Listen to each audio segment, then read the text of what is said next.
the current situation in Jerusalem, it's still attention is not as hard as it was in the last few days, but it's still very attention till Fajr time. There was a lot of arresting for youth and beating, shooting in many different areas in Jerusalem.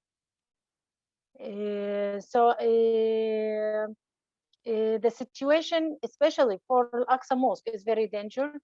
Today, they closed the gate for little time inside the mosque. They did not allow for us to enter, and after that, they reopened the mosque again.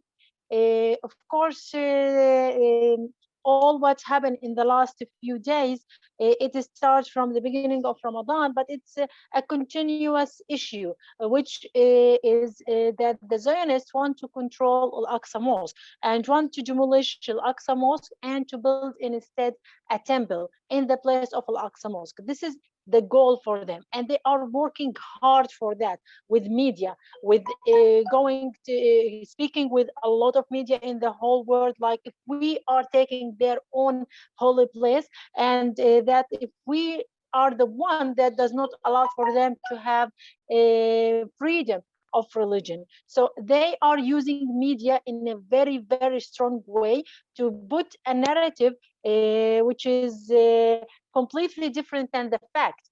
There is nothing from archaeological point of view say that there was a temple in the place of Al-Aqsa Mosque. In Roman time, we have a building that was built by a Palestinian person. His name is Herod, and this person, he was become a Jew by force, but he's a Palestinian nationality. And the building that he built it served only 70 years, and it was destroyed. And in these 70 years is the years that Zakaria alayhi salam and Yahya alayhi salam, Isa alayhi salam was in Al-Aqsa Mosque, Maryam alayhi salam, all of these important people was in Al-Aqsa Mosque in that time. And after that, this place was destroyed till the Palestinian when they become Muslim, it was rebuilt again since almost 1,400 years. So 70 year built by a Palestinian person, it does not give you a right to come now and to kick us out from our place, from our holy place as a Palestinian. And as a Muslim, this place is very important for us. It's part from our aqidah, and it's connected with each Muslim. And if any Muslim think that he's not connected with the mosque, he needs to reading the Quran and understand the religion very well. Al-Aqsa Mosque is connecting with each pray that you are praying, because the prayer is connected with the Isra wal Mi'raj, and the Isra wal Mi'raj is connected with Al-Aqsa Mosque. So Al-Aqsa Mosque is our aqidah. And what Israel are doing and Zionists are doing, they are touching our aqidah. They are fighting us in our aqidah and want to take the mosque from us and to demolish Al-Aqsa Mosque. This is why all these problems start. The Zionists all the time was putting in the media that they are controlling, that they are taking, that they come, we will build it soon. They put even the maps, how they will build it. They put how to when they will destroy it, everything they are planning for it. And when our guys see all of this and see how they are entering to the mosque and see how Israel police is dealing and not allowed for us as a Muslim to enter, and go to the media and say that, like, if we are the one that does not give them the freedom of religion, and it's completely opposite side. Even El Burak wall, which is by national law, it's a Palestinian and belong for us as a Muslim, they take it since 1967, and it's not allowed for us as a Palestinian to go to that area inside the old city, which completely belong to us, and we own it. So this situation and this kind of thought, and also the apartheid system that is becoming more and more and more clear, this is take us to the point that we are in. Palestinian people understand that if they silence on entering Al-Aqsa Mosque in the 28th of Ramadan, in the day that Israel called it Jerusalem Day, and celebrate that they are occupying us inside our mosque, it will be like if we selling the mosque. So it was a willing from everybody to protect the mosque, and this is what they done.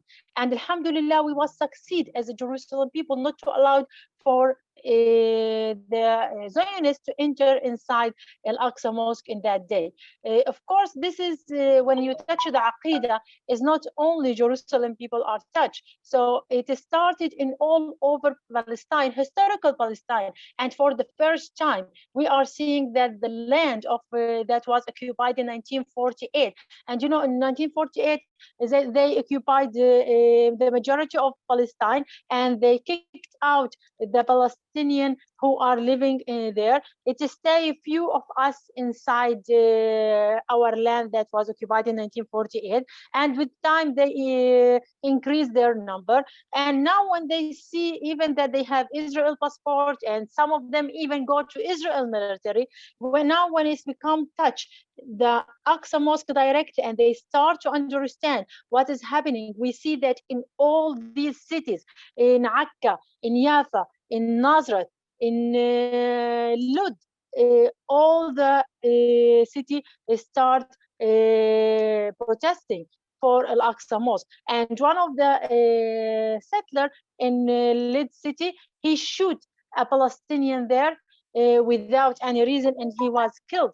And now even they attacked his house after this, instead of arresting that settler who shoot a civilian person in the street without any reason. So all of this is caused a big movement that we see it for the first time inside the whole Palestine. And this is amazing because it just tell Israel and tell the whole world that we are caring about our place. We are caring about Al-Aqsa Mosque. So this is will make, I think this is will make the Israeli think twice about touching the mosque again or do anything against the mosque. And we hope that Muslims all over the world understand how much is important they're standing for Al-Aqsa Mosque. They're saying, they're speaking, they're going in marshals, sending messages, speaking in social media, sending messages to different kind of media, like you mentioned, BBC. All of these, each second from this is important. Each action from this is important, and it's in fact directly on the situation of Al-Aqsa Mosque and Jerusalem. Sheikh Jarrah, other issues inside Jerusalem, all of it is connected with each other, and the main goal is Al-Aqsa Mosque. Why they want to take Sheikh Jarrah? Sheikh Jarrah is the heart of Jerusalem, is in the middle of East Jerusalem, and also it's very close to Al-Aqsa Mosque. It's less than 1 kilometer from the old city. So mainly they want to control the whole area around the old city and the old city. So in this way, they will be able to take the mosque very easy. This is the main goal. So you need to understand that each house are taking inside Jerusalem. At the end, the main goal for it is Al-Aqsa Mosque. And Al-Aqsa Mosque is not only for Jerusalem people, and it's not supposed to be the responsibility only for Jerusalem people to protect. Yes, Jerusalem people would do everything to protect the mosque. They are willing to give their life. If you see some of the guys who lost their eyes during this clashes, when they was asked about what they're feeling about losing their eyes, their answer was Fidal Aqsa. So the most important for them, it was Al Aqsa, not their eyes. So this is just tell you how much is important. So it's Al- responsibility for each Muslim all over the world.